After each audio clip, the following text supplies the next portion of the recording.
right, guys, so if you've ever done Diane before, today we're doing the kind of no equipment version of it twice, all right?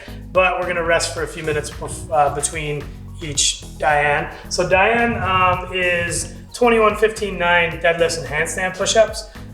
So we're gonna make it a little bit more tricky from a stability standpoint, but then we're also gonna throw some air squats in there for like active recovery between each round.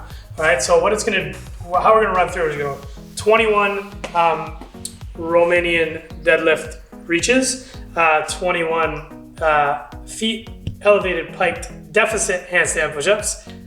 I'll give you a minute for that to sink in, okay?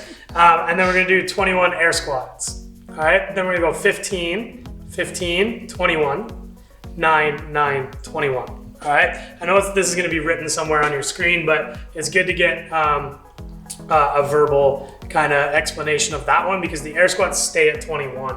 So it's good to know that. Then we're gonna rest and we're gonna do all that over again.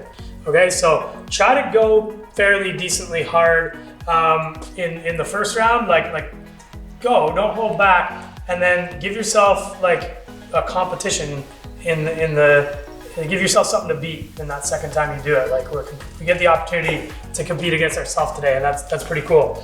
Okay, so starting with the RDL and reach. This one, very crucial to do when you're using weight on this. Use the opposite and try to keep your hips square. Try not to twist too much. Don't let the dumbbell lead you. You're gonna have to bend your knee like we talked about earlier in the week, and make sure this whole piece stays nice and flat. So nice, good core tension, bending the knee, biasing the hamstring a lot in this movement, all right? So we're adding up to 21 total, switch whenever you want, and then we're getting to 21.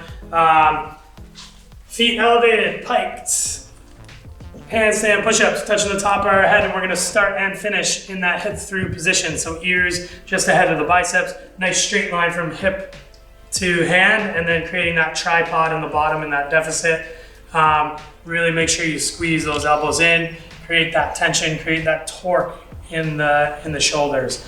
Obviously, to scale this back, we can just get the chair off, to get rid of the chair. If you don't have plates, you can always create a deficit with some textbooks.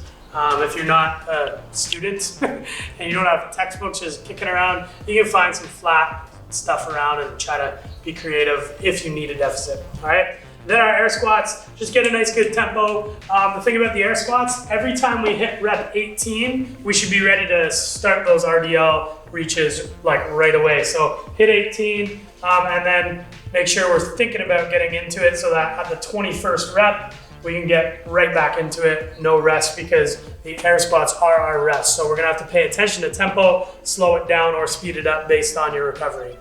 All right, guys, have a fun workout. This one's pretty good. Go hard, go fast, don't hold anything back, compete against yourself.